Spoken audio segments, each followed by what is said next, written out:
잘 오셨습니다. 은혜 많이 받으시기 바랍니다.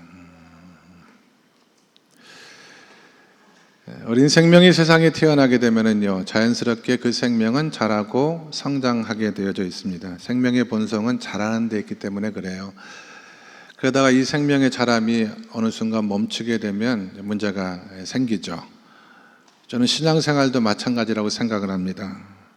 우리가 예수를 믿고 구원받아서 하나님의 자녀가 되면 그 다음부터 우리 신앙은 단계적으로 성장을 하게 됩니다. 그런데 이런 성장이 이루어지지 않고 그 성장이 멈추게 되면 어떻게 되느냐? 신앙생활에 재미가 없고 활력을 잃어버리고 영적인 침체 가운데 들어가는 경우들이 많습니다.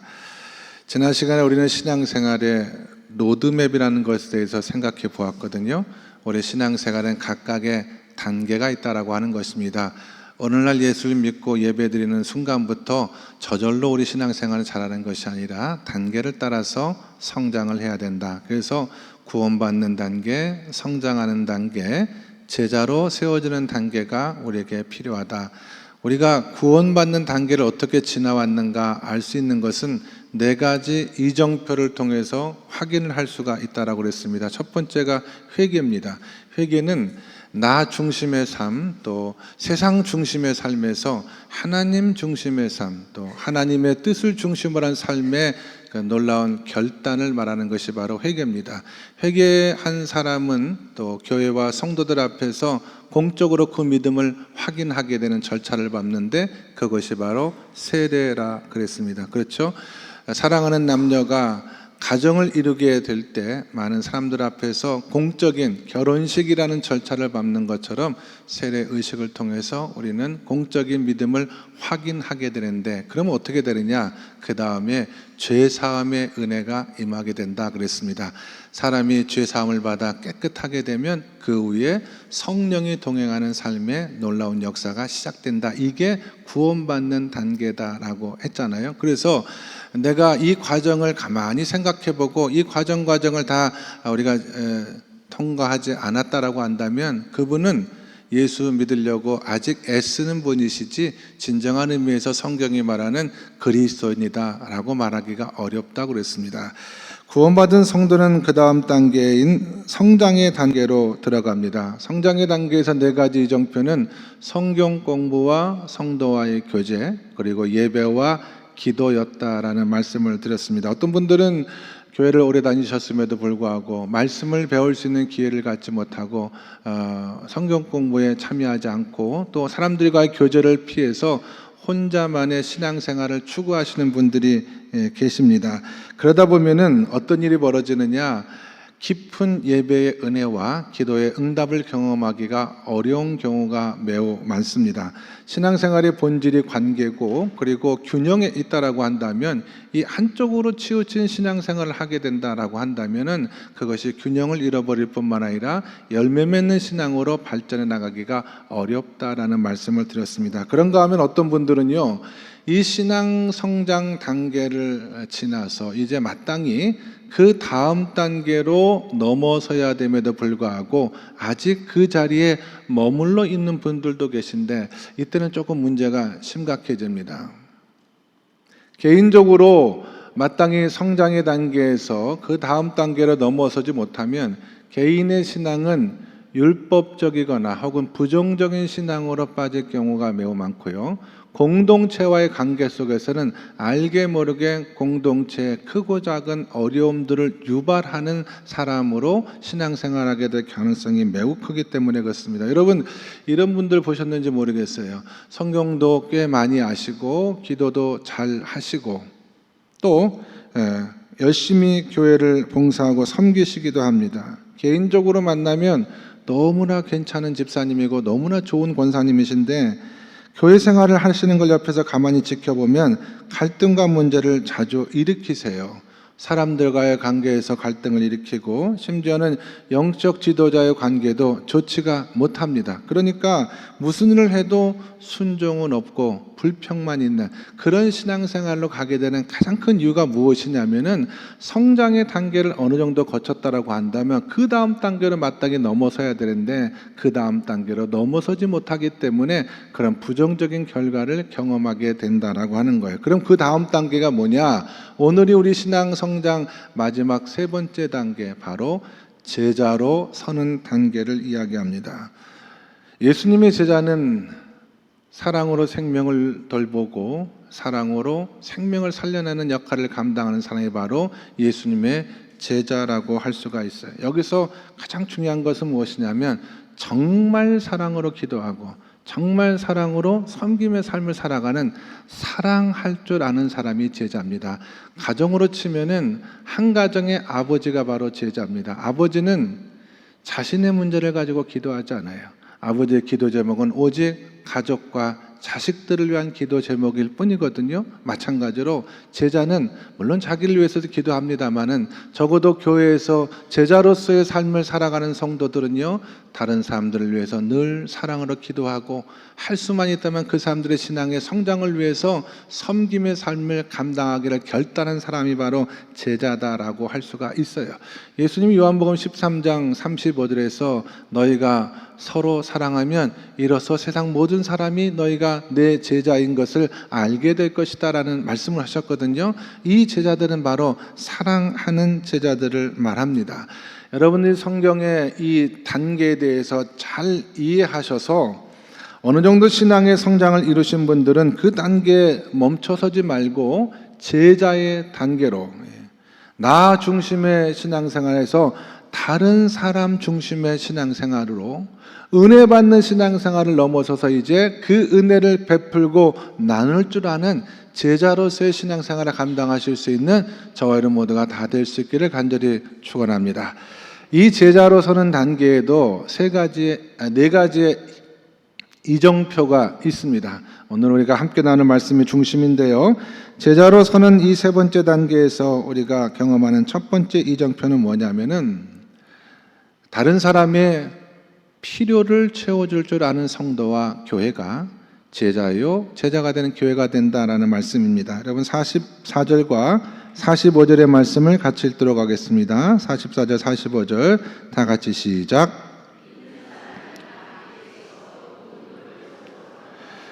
또 재산과 소유를 팔아 각 사람의 필요를 따라 나눠주며. 아멘.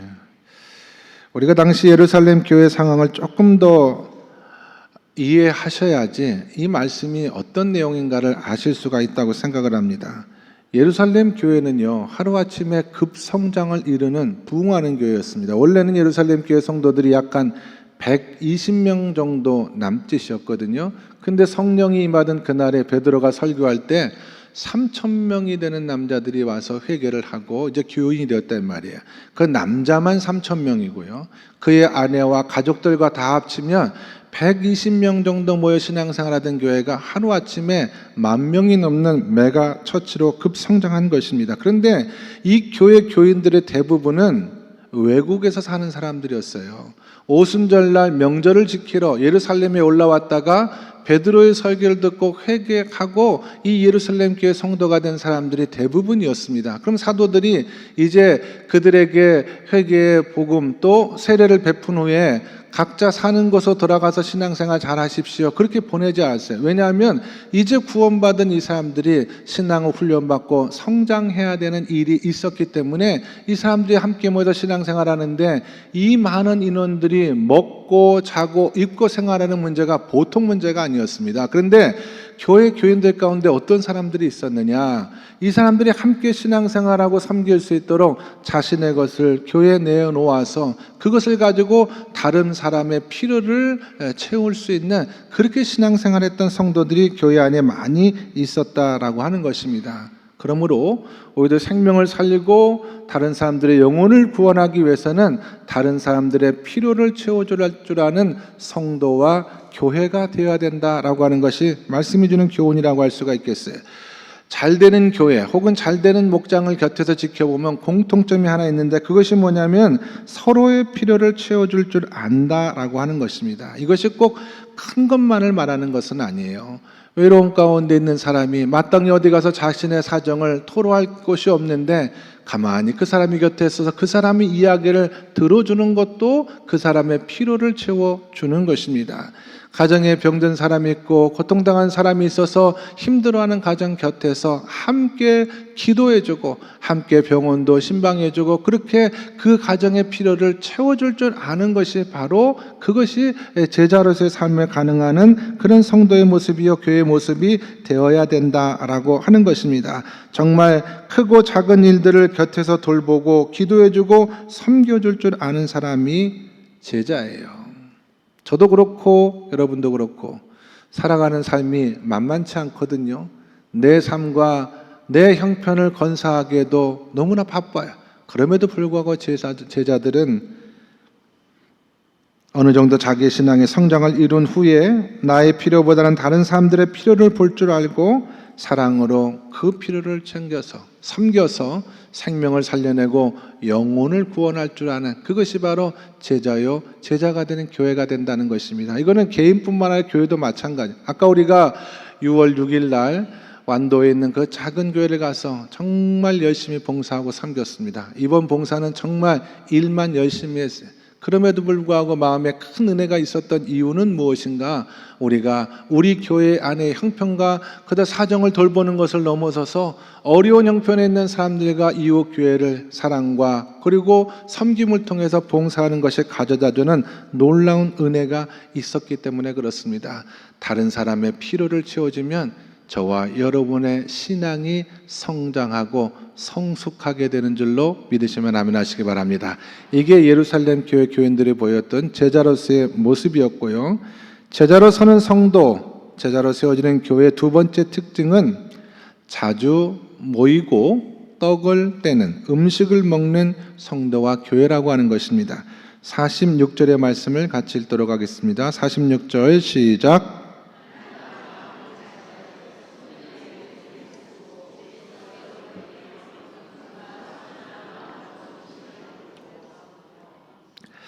여러분, 예루살렘 교회는 모이는데 얼마나 자주 모였다라고 성경은 말하고 있습니까? 날마다 모였다 그랬어요. 그래서 부흥하는 교회를 보면은요, 자주 모입니다.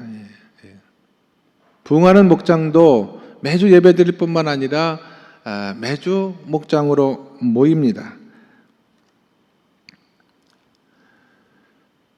모여서 같이 식사도 하고 운동도 하고 봉사활동도 하고 모이는 목적은 다른 것이 아니죠. 그 영혼이 빨리 신앙의 뿌리를 내리고 성장할 수 있도록 돕기 위해서 모이는 거예요.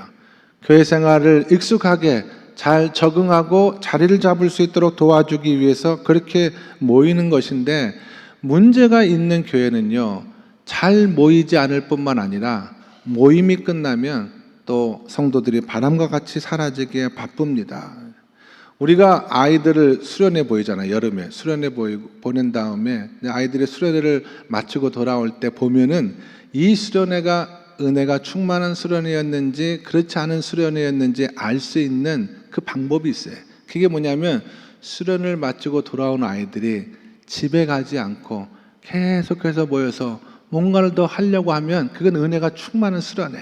근데 끝나고 돌아오자마자 피곤하다고 집으로 다 돌아가는 수련회는 그렇지 않은 수련회가 될 가능성이 있는 것이 부흥하는 교회고 은혜 받은 성도들은 모이기에 힘씁니다. 모이는 것뿐만 아니라 모일 때마다 잘 먹어요. 42절에 우리가 지난 시간에 봤던 42절에 떡을 떼며라고 하는 것은 성찬을 말하는 것이기 때문에 그때 떡은 예배를 의미한다고 그랬잖아요. 그런데 여기 나와 있는 것은 집에서 떡을 떼며 기쁨과 순전한 마음으로 음식을 먹었다고 했기 때문에 이거는 성도의 교제를 말합니다. 우리가 사람들과 관계를 맺고 교회에서 신앙과 믿음을 배우기 위해서는 자주 모여서 자주 먹는 것이 매우 중요합니다. 왜냐하면 성경에서 그리스도인의 신앙 공동체를 뭐라고 표현하냐면은 식탁 공동체라고 표현했거든요. 창세기부터 요한계시록까지 성경의 말씀에 먹는 이야기가 얼마나 많이 등장하는가 관심 갖고 읽어보시면은요, 모든 말씀이 먹는 이야기를 중심으로 진행되었다는 것을 어렵지 않게 봐요. 예수님이 복음서, 차복음서에서 예수님이 제자들과 함께 지내는 생활 가운데 먹는 이야기가 얼마나 많이 나옵니까? 그래서 부흥하는 교회와 제자로 세워지는 교회에서는 자주 모여서 먹는 시간이 저는 매우 중요하다고 생각을 하고요. 그래서 할 수만 있다면 우리 교회도 자주 모여서 자주 먹고, 목사의 집에서도 자주 모여서 모임도 하고 먹는 시간을 가지려고 하는 이유도 바로 여기에 있는 것입니다. 제자들은 서로 모여서 음식을 나누어 먹는 그런 은혜를 누렸다는 것이 성경의 증언이고요. 제자로 서는 세 번째 특징은 47절에 있습니다. 47절의 말씀 같이 읽겠습니다. 시작. 하나님을 찬미하며 또 온 백성에게 칭송을 받으니 주께서 구원받는 사람을 날마다 더하게 하시니라. 제자로 서는 세 번째 특징은 하나님을 찬미하고 사람에게 칭송을 받았다라고 하는 내용인데 무슨 말이냐? 이런 뜻입니다. 부흥하는 교회는 분위기가 밝습니다. 찬송은 아무나 하는 것이 아니에요. 마음에 하나님 은혜가 가득한 사람들이 입술로 하나님을 찬송하는 것입니다. 그리고 교인들과의 대화에도 칭찬이 많아요. 격려하는 말들이 많습니다. 예루살렘 교회는 그렇게 서로가 교제할 때 하나님을 찬양하고 성도들과 칭찬하며 교제하는 교회가 그런 내용으로 가득한 교회였다라고 하는 것입니다. 문제가 있는 교회에 가서 보면은요, 예배라든지 그 교인들의 분위기가 굉장히 무겁습니다. 그리고 나누는 이야기를 가만히 곁에서 들어보면은 그렇게 긍정적이지가 않아요. 크고 작은 이야기, 어떤 불평에 대해서 살포하게 이야기하는 것을 볼 수가 있어요. 그러면 그런 교회에 누가 가고 싶어 하겠습니까, 여러분? 내 삶도 건사하기가 힘든데 교회까지 가서 그런 무겁고 힘든 얘기를 들으면서 신앙생활 하고자 하는 사람이 어디에 있겠느냐 말입니다. 우리가 신앙생활이 제자의 단계에 들어서게 되면은 생각하는 것이나 말하는 것이나 긍정적으로 바뀐다라고 하는 것이 바로 예루살렘 교회의 모습이라고 하는 거예요. 우리가 알려주고 있는 긍정적으로 바뀝니다. 여러분, 제가 부탁을 드리고 싶은 것 하나가 뭐냐면, 여러분들이 신앙생활하는 공동체나 또 관계 속에서 분위기가 정말 긍정적이지 않을 때에는요, 기도를 많이 해주셔야 돼요.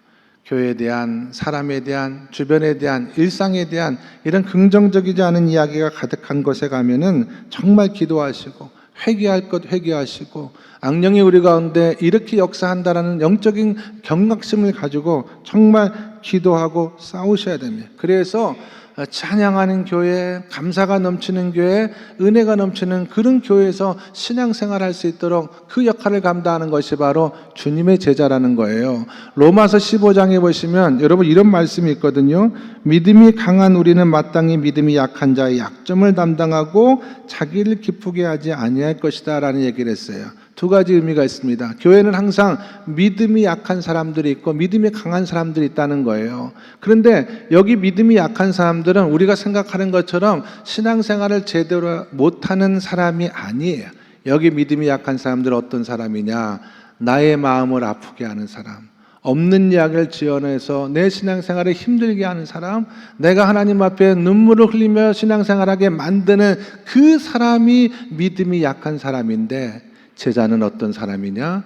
그 사람의 약점을 내가 감당하겠다고 결단하는 사람이 그게 제자입니다. 저 사람은 하나님께서 나로 하여금 감당케 하시려고 내 곁에 준 믿음이 연약한 사람이구나. 내가 저 사람을 기도로 섬겨야겠다. 이것이 바로 제자다라고 하는 것입니다. 그런 사람은 늘 하나님을 찬송하며 어느 곳에 있든지 사람들에게 칭찬을 받는 성도요, 제자요, 교회가 된다라는 그런 의미입니다. 마지막 네 번째로 제자로 서는 성도와 교회의 특징은 무엇이냐면은 두려움을 심어준다라는 것입니다. 좀 이상하게 들리실지 모르겠습니다만은 43절에서 누가는 이렇게 기록을 해요. 43절의 말씀을 같이 읽어보겠습니다. 시작. 사람마다 두려워하는데 사도들로 말미암아 기사와 표적이 많이 나타나니. 아멘. 여기 있는 두려움이라고 하는 것은 공포를 심어주는 그런 말이 아니라 어떤 경외라고 하는 것으로 이해하시면 돼요. 경외하는. 좀 뭔가 이 사람들은 다르다라고 하는 것입니다. 사실 목장이나 교회나 어떤 모임을 사람들로 하여금 호감을 갖게 만드는 것은 크게 어렵지는 않아요. 친절하게 잘 대해주고 먹는 거 잘 섬겨주면 누구나 다 좋아합니다. 그러나 안 믿던 사람이 예수를 믿고요, 예수 믿게 된 사람이 변화를 가져다 주기 위해서는 그것 갖고는 안 된다라고 하는 거예요. 정말 믿음의 변화와 그리고 구원받는 역사가 나타나기 위해서는 하나님의 역사가 반드시 필요한 거예요. 하나님의 역사. 이 교회는 진짜 뭔가 다르다, 그런 거. 이 목장은, 이 사람들은 정말 뭔가 다르다라고 하는 이런 것이 반드시 있어야 된다라고 하는 것입니다. 예루살렘 교회에 대해서 왜 사람들이 두려운 마음을 가졌습니까? 사도들이 날마다 기사와 이적을 행했거든요. 그런 것을 보면서 우리가 살아가는 공동체와는 전혀 다른 모습이 이 공동체 안에 일어났기 때문에 사람들이 경외하는 마음으로, 두려워하는 마음으로 예루살렘 교회 성도들을 바라보았다라고 하는 것입니다. 저는 성도의 삶과 교회는 반드시 이런 역사가 있어야 된다고 믿어요. 기도 응답의 역사가 있어야 됩니다. 근본적으로 성도의 삶과 교회는 하나님이 인도하시기 때문에 기도가 없이는 역사가 일어나기가 매우 어려워요. 그래서 정말 제자로 세워지는 교회와 제자로 세워지는 삶을 살아가는 성도의 삶 가운데는 반드시 하나님의 응답을 가져오는 기도가 있어야 된다라고 하는 것입니다. 우리 가운데 어떤 목자분께서 이 한 주간에 병상에 누워있는 생명을 위해서 간절한 마음으로 중보 기도를 했다고 해요. 생명이 꺼져가는 너무나 위급한 상황이었기 때문에 매일 새벽마다 제단을 쌓고 화요일, 수요일, 목요일 그렇게 눈물로 기도하는데 노골적으로 기도했대요. 워낙 위급한 상황이 있기 때문에 하나님 자비를 베풀어 주셔서 이 생명을 살려주세요라고, 살려달라고 그렇게 기도를 했는데 금요일날 오후에 그 기도 부탁하신 분이 전화가 오셨대요. 그 아이가 기적적으로 살아나는 은혜를 경험을 했는데 수요일부터인가 의사 선생님이 말하기를 자기도 이런 경우는 처음 보았다고, 이 생명이 살아날 것 같다고, 기적이 일어난 것 같다고 그렇게 이야기를 했다고 하더라고요. 생명을 위해서 기도하신 분이 한둘이었겠습니까마는 그래도 우리 교회 성도가 정말 기도하는 가운데 그런 역사가 일어났다는 것이 저는 하나님 앞에 너무나 감사했어요. 물론 지금 이 순간에도 사경을 헤매고 있는 우리 성도들 가족이 있거든요. 또 어떤 분들은 또 하나님이 뜻이 계셔서 우리가 살려달라고 기도했음에도 불구하고 하나님께서 당신의 곁에 두시는 그런 분들도 계십니다. 결과는 저도 잘 모르겠어요. 저는 하나님 앞에 믿음을 가지고 최선을 다해서 기도하지만 그 결과는 하나님의 뜻과 계획 가운데 있다고 믿거든요. 그리고 그 하나님의 계획과 뜻은 언제나 선하다고 믿는 사람이에요. 다만 우리는 최선을 다해서 하나님의 최선을 위해서 붙들고 기도하는 사명을 감당해서 우리 가운데 어떤 사람들은 악습을 끊고 변화되는 은혜를 경험하고, 어떤 사람들은 질병에서 노인받는 그런 역사도 일어나고, 우리가 섬기고 사랑하는 공동체 안에서 이런 놀라운 은혜의 역사, 세상에서 보기 힘든, 정말 하나님께서 하시지 않으면 안 되는 그런 역사들이 일어난다라고 한다면 그것이 바로 하나님께서 기뻐하시는 제자로서 세워지는 교회요 성도들의 삶이라고 믿습니다. 제가 제자의 삶을 살아가는 성도들을 곁에서 가만히 지켜볼 때 공통점이 하나 있는데 그것이 무엇이냐면은 이분들은 무조건적인 사랑의 삶을 살아가는 사람들이라는 것입니다. 무조건적으로 용납하고, 무조건적으로 용서하고, 무조건적으로 사랑을 살아가는, 성경에 처음 기록되어져 있는 사도행전 2장에 이 예루살렘 교회의 특징을 저는 한마디로 정의한다면 예루살렘 교회는 어떤 교회냐? 예루살렘 교회는 사랑하는 교회예요. 모든 성도들이 최선을 다해서 제자로서의 삶을 살아가길 소원하였고, 사랑의 삶을 통하여 영혼을 살려내고 생명을 돌보는 이 귀한 역사 가운데 쓰임받은 교회였다라고 한다면, 좀 우리 교회가 이제 구원받는 사람들은 구원을 받고 신앙의 믿음의 성장을 이루기 위해 기도하는 분들은 신앙의 아름다운 성장을 이루고, 그러나 거기서 그치는 것이 아니라 한 걸음 더 나아가서 하나님께서 기뻐하시는 제자로 세워지는 그런 교회, 제자로 세워지는 이 아름답고 이 귀한 사역 가운데 쓰임받는 성도들이 다 될 수 있기를 주 예수 그리스도 이름으로 간절히 축원합니다. 기도하시겠습니다. 하나님 아버지, 신앙의 성장에 대한 말씀의 도전을 기억하게 도와주시옵시고, 구원받는 단계, 성장하는 단계, 제자로 세워지는 과정 단계를 하나하나 밟아감으로 하나님 앞에 귀하게 쓰임받는 제자로서의 교회와 성도들이 다 될 수 있도록 은혜를 베풀어 주시옵소서. 우리 양림교회를 통하여 생명을 돌보고 사랑으로 영혼을 구원해내는 놀라운 역사가 날마다 이어질 수 있도록 하나님 축복하시고 축복하여 주시옵소서. 예수 그리스도 이름 받들어 기도드리옵나이다. 아멘.